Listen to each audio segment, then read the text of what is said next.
Hello students, मैं बहुत बहुत स्वागत करती हूँ आपका मेरे चैनल पर। आज हम एक नया चैप्टर स्टार्ट करने जा रहे हैं, एक नई सब्जेक्ट स्टार्ट करने जा रहे हैं, मैनेजमेंट अकाउंटिंग, जो आपका हेल्पफुल रहेगा बीकॉम, बीबीए, एमकॉम, एमबीए।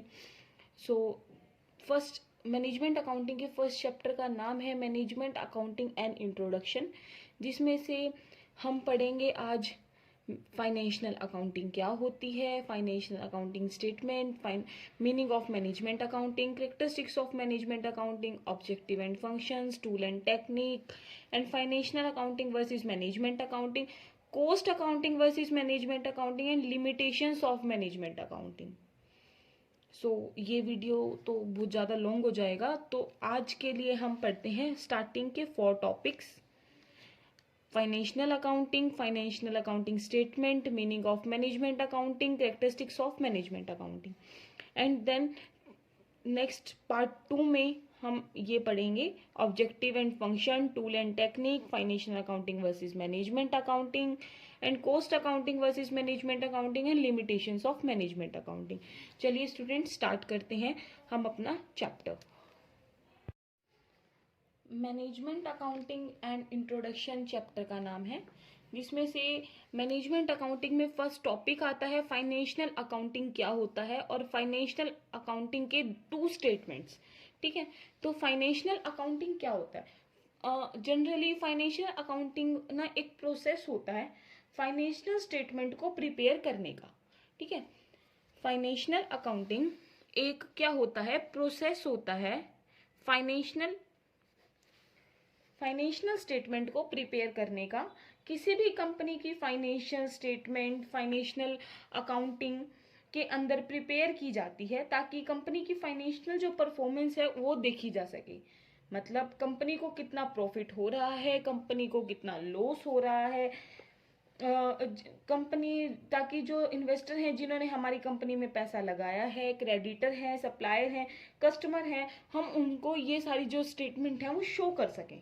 तो ये होता है फाइनेंशियल अकाउंटिंग की एक स्टेटमेंट प्रिपेयर करना, जिसके अंदर कंपनी का प्रॉफिट एंड कंपनी की लॉस को शो किया जाता है।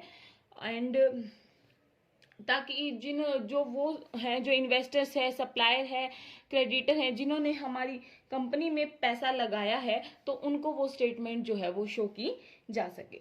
तो मेन ऑब्जेक्टिव क्या होते हैं इसके? मेन ऑब्जेक्टिव होता है फाइनेंशियल स्टेटमेंट का बिजनेस की प्रॉफिटेबिलिटी को शो करना, और बिजनेस की फाइनेंशियल पोजीशन आखिर है क्या। ठीक है, एंड फाइनेंशियल अकाउंटिंग, ये तो हो गया हमारा फाइनेंशियल अकाउंटिंग की डेफिनेशन। अब आता है फाइनेंशियल अकाउंटिंग की मेन 2 स्टेटमेंट होती हैं। फर्स्ट आती है income and expenditure, and second आती है balance sheet. Income and expenditure क्या होती है? कंपनी को कितनी इनकम हुई है, कितना एक्सपेंडिचर हुआ है ईयर में, इसमें वो एक्सपेंडिचर हुआ है जो शो किया जाता है। कंपनी को कितने एक्सपेंसेस हुए हैं, कितना एक्सपेंडिचर हुआ है एक ईयर में, कितने एक्सपेंसेस हुए हैं, और डेबिट साइड कितना शो किया जाता है, मतलब कितनी इनकम हुई है। डेबिट साइड वो शो किया जाएगा कि कितनी इनकम हुई है, और क्रेडिट साइड उसे शो किया जाएगा। ठीक है, देखिए नेक्स्ट आती है बैलेंस शीट। बैलेंस शीट में कंपनी के सारे एसेट्स, जितने भी कंपनी के एसेट्स होते हैं, जितनी भी कंपनी की लाइबिलिटीज होती हैं, वो सारी शो की जाती हैं। एसेट्स और लाइबिलिटी शो करने का मेन मोटिव यार ये रहता है कि ताकि कंपनी की जो फाइनेंशियल पोजीशन है ना, उसका पता लगाया जा सके। ठीक है, अब उसके बाद आता है हमारे पास अब हमने फाइनेंशियल अकाउंटिंग की डेफिनेशन पढ़ ली, उसके 2 मेन मोटिव पढ़ लिए कि income and expenditure and balance sheet. Income and expenditure में क्या हुआ कि कितनी इनकम हुई है, कितना एक्सपेंडिचर हुआ है, कंपनी को कितने एक्सपेंसेस हुए हैं, किसको डेबिट साइड में लिखा जाएगा और किसको क्रेडिट साइड में लिखा जाएगा। बैलेंस शीट में लाइबिलिटीज शो की जाती हैं, एसेट्स शो की जाती हैं, और मेन मोटिव क्या रहता है, ताकि कंपनी की जो है वो फाइनेंशियल पोजीशन का पता लगाया जा सके। उसके बाद देखिए, अब आता है हमारे पास मीनिंग। मैनेजमेंट अकाउंटिंग ही बुक का नाम है, मैनेजमेंट अकाउंटिंग का मीनिंग। यह वह अकाउंटिंग होती है जिसे डिजाइन किया जाता है मैनेजमेंट के लिए। यह वह अकाउंटिंग होती है जिसे डिजाइन किया जाता है मैनेजमेंट के लिए, और इन अकाउंटिंग की मदद से जो भी फंक्शंस होते हैं और उन्हें अच्छे से परफॉर्म किया जाता है। जो किसका जो क्या काम करता है, टॉप मैनेजमेंट का काम होता है। ठीक है, टॉप मैनेजमेंट का काम क्या होता है, पॉलिसीज बनाना, प्लानिंग करना, डिसीजन लेना। मैनेजमेंट अकाउंटिंग एक ऐसी इंफॉर्मेशन टॉप मैनेजमेंट को प्रोवाइड करता है जिस इंफॉर्मेशन की हेल्प से टॉप मैनेजमेंट जो है वो प्लानिंग कर सकता है। ठीक है ना, मैनेजमेंट अकाउंटिंग एक ऐसी इंफॉर्मेशन प्रोवाइड करेगा टॉप मैनेजमेंट के लिए कि टॉप मैनेजमेंट उस इंफॉर्मेशन को प्रोवाइड कर, टॉप मैनेजमेंट अगर उस इंफॉर्मेशन को प्राप्त कर रहा है तो वो टॉप मैनेजमेंट क्या करेगा, प्लानिंग करेगा। ठीक है, मैनेजमेंट अकाउंटिंग वो फॉर्म है, मैनेजमेंट अकाउंटिंग वो फॉर्म ऑफ अकाउंटिंग है जिसकी मदद से बिजनेस को और एफिशिएंटली परफॉर्म किया जा सकता है। अब एक और डेफिनेशन है मैनेजमेंट अकाउंटिंग की कि मैनेजमेंट अकाउंटिंग में उस इंफॉर्मेशन से डील किया जाता है जो टॉप मैनेजमेंट के लिए यूजफुल होती है। मैनेजमेंट अकाउंटिंग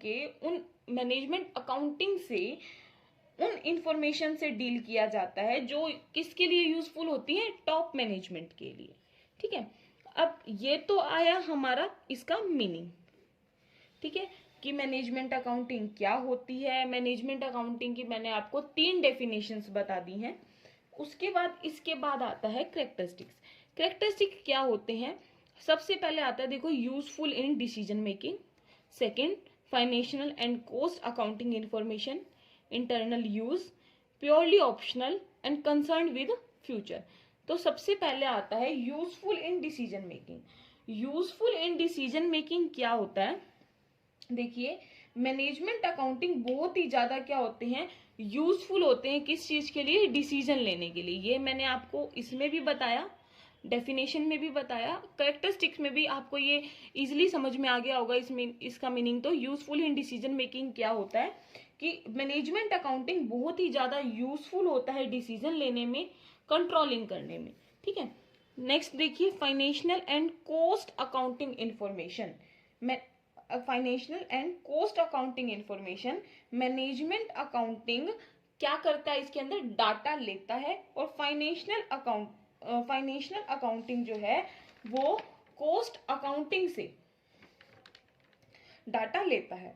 ठीक है, मैनेजमेंट अकाउंटिंग डाटा लेता है, किससे लेता है, फाइनेंशियल अकाउंटिंग कॉस्ट अकाउंटिंग से।